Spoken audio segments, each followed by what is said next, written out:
अच्छा, बजट जब आता है ना तो उसके एक हफ्ते पहले से चर्चा शुरू हो जाती है कि बजट में ये एक्सपेक्टेड है, मिडिल क्लास को ये मिलेगा, और बहुत सारी चीजों की डिबेट शुरू हो जाती है। बचपन से लेके आज तक मैंने दो ही टाइप के बजट देखे, एक बुरा बजट जिसमें मिडिल क्लास के लिए कुछ नहीं होता, और एक अच्छा बजट जिसमें भी मिडिल क्लास के लिए कुछ नहीं होता।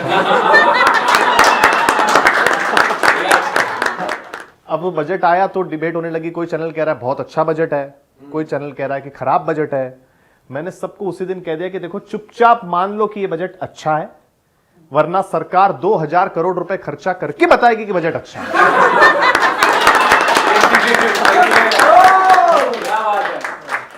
तो मान लेना चाहिए। और भी बहुत कुछ हो रहा है देश में, सीबीआई की रेड पड़ रही है, नेताओं के पुराने वीडियो वायरल हो रहे हैं, आम आदमियों के लिए बहुत सी नई योजनाओं की घोषणा हो रही है। तब मुझे पता चला कि देश में चुनाव आ गया है। सरकार का कहना है कि वो फ्री में अनाज दे रही है। मैंने कहा अच्छी बात है, फ्री में शिक्षा भी दो। बोले नहीं। मैंने पूछा क्यों? बोले क्योंकि शिक्षा सवाल खड़े करती है।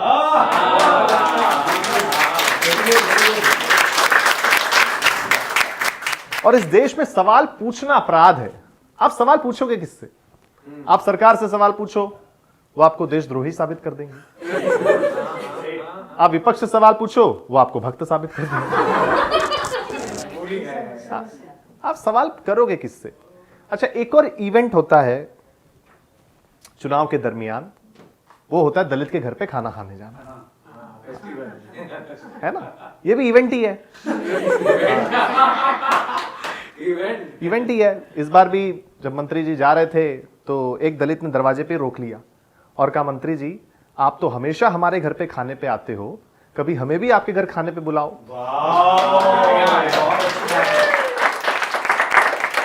सबसे एंटरटेनिंग अगर कुछ इस पूरे चुनाव के दरमियान होता है, वो होता है रैली में दिया जाने वाला भाषण। हाँ, मतलब मुझे कभी कभी लगता है ना कि भाषण के पहले भी एक डिस्क्लेमर आना चाहिए,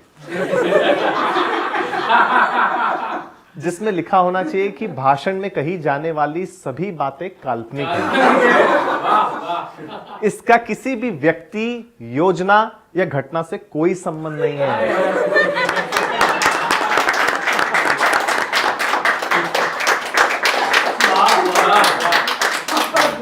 ये केवल और केवल आपके मनोरंजन के लिए दिखाया जा रहा है। बहुत कुछ है। मेरा एक दोस्त, मुझे याद है कि यूएस से जब इंडिया घूमने आया, इंडिया घूम के जब वो वापस जा रहा था तो मैं एयरपोर्ट उसे ड्रॉप करने गया। मैंने उससे पूछा कि कैसा लगा मेरा देश, कैसा लगा इंडिया? उसने कहा ब्यूटीफुल कंट्री, मैं जहाँ भी गया मुझे बहुत अच्छा लगा। मैंने कहा यार अच्छी बात है, हम भारतीय कैसे लगे?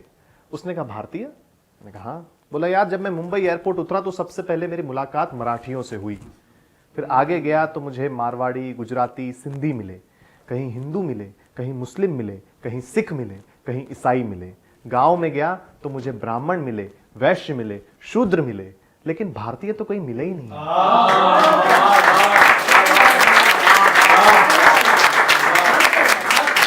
और आप देखो, आज भी आप गांव में किसी वोटर से पूछो कि आप किसको वोट दोगे, तो उसका फर्स्ट प्रेफरेंस उसकी जाति का कैंडिडेट होता है ना? और हमें देखो, जाति के नाम पे वोट देने वालों, एक बात सुन लो, आपको नेता चुनना है, जीजा नहीं।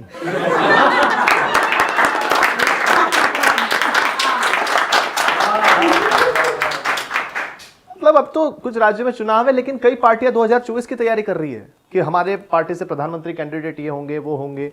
मैंने तो मेरे दादाजी से भी पूछा, मैंने कहा कि दादाजी आपको क्या लगता है कि कौन सा कैंडिडेट प्राइम मिनिस्टर बनेगा? तो दादाजी बोले बेटा जब नाश ही होना है तो सपना चौधरी के बुरी है।